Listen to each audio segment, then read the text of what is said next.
If you eat gluten-free bread, chances are you bought one of these loaves before. But what if the reality of what's inside them is completely different from what you expect? Today, we are exposing the hidden truth about the store-bought gluten-free bread. Again and again, the ingredient lists start with starches like rice starch, cornstarch, and even modified cellulose. But the real crime? Look at the protein and fiber. Let's look at the numbers. Shar's artisan white bread has about 1 gram of protein per slice. Now, if we take an average egg, which is about 7 grams of protein, that's 1/7 of an egg. The little Northern Bakehouse is even worse. It only has about 0.5 grams of protein per slice. Fiber looks better on the surface. Char gives you about 5 grams of fiber per slice in comparison to the Little Northern Bakehouse, which is about 3 grams per slice. But here's the catch. Let's look closer at the ingredient list.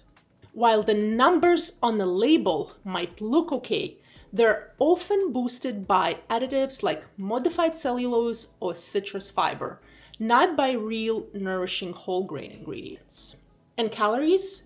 You're eating between 140 to 170 calories per serving, and mainly from starches. Now, that's empty energy that will leave you hungry an hour later.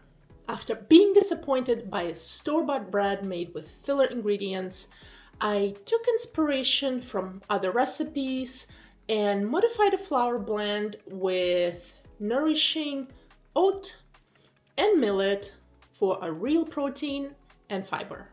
My blend is built on Nourishing whole grains like oat and millet, plus Psyllium husk for structure and fiber.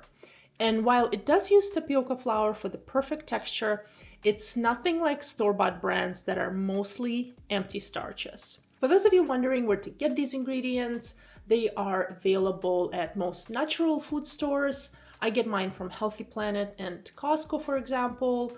And you can either mill your own flour like I do in a mill if you have a mill or a blender, or you can buy them pre-milled. Here's the payoff. My loaf delivers 1.5 grams of protein per slice, which is more than Char's and Little Northern Bakehouse. Now, it does have a bit less fiber with 2 grams per slice, but it all comes from whole food ingredients and not citrus fillers.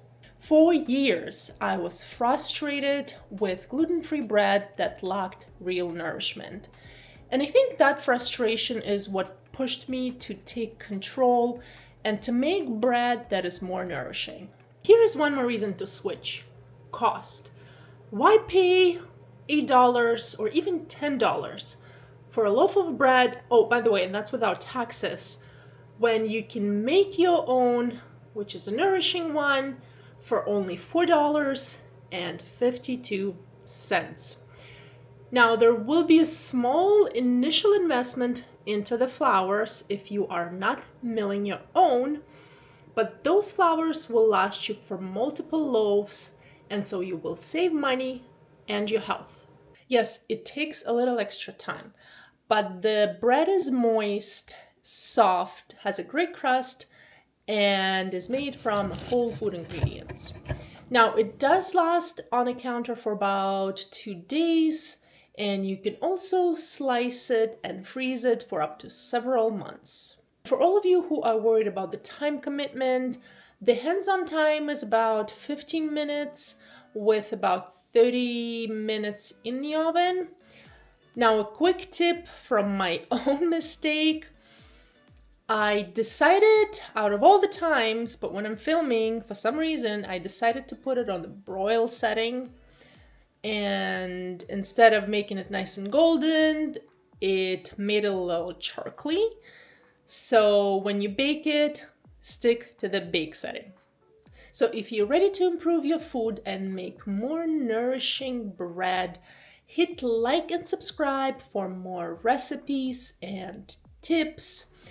Also, if you want me to make more nutrition-based comparison type videos, please let me know in the comments. Thanks so much for watching. Have an amazing day, and I'll see you in the next one.